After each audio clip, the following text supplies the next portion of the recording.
বন্ধুরা, আমার হাতে গ্লাসে এই যে দ্রবণটি দেখছেন, এটি দেখে আপনারা কিছু বুঝতে পারছেন কি যে এটি কি?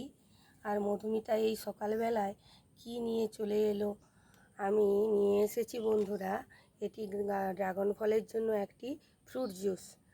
গর্ভবতী মায়েদের যেরকম খাদ্য দরকার হয়, তারা রেগুলার খাদ্যের সাথে যেরকম আলাদাভাবে ফ্রুট জুস, ভিটামিন সাপ্লিমেন্ট ইত্যাদি গ্রহণ করে, সেরকম আমাদের ড্রাগন গাছগুলি দেখুন, ফল দিতে দিতে কিন্তু এদের শরীরেও অনেক ভিটামিন ঘাটতি দরকার হয়ে যায়। সেইগুলিকে পূরণ করতে কিন্তু আমাদেরকে এদেরকে নানা ধরনের ফ্রুট জুস জাতীয় বা সেই রকমই কোনো উপাদান দিতে হবে। আমি এক্ষেত্রে দেখুন গঙ্গা জলে পুজোর করার মতো আমি নিয়েছি ড্রাগন ফলের খাওয়ার পর যে খোসা, সেই খোসা থেকে যে জুসটি হয় সেটিকে আমি বায়ো এনজাইম রূপে তৈরি করে নিয়েছি। এইটিকে আমি আমার গাছে ব্যবহার করব। এটি তৈরি করেছি আমি গুড় দিয়ে 2-3 দিন রাত পচিয়ে রেখে।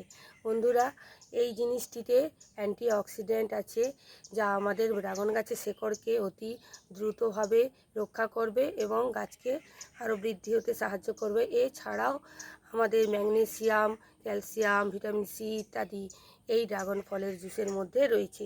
তাই আমরা আমাদের ড্রাগন গাছগুলিকে আরও ভালো করে রাখতে, আরও এর থেকে ফল পেতে গেলে এই ফ্রুট জুসটি আপনারা ব্যবহার করুন।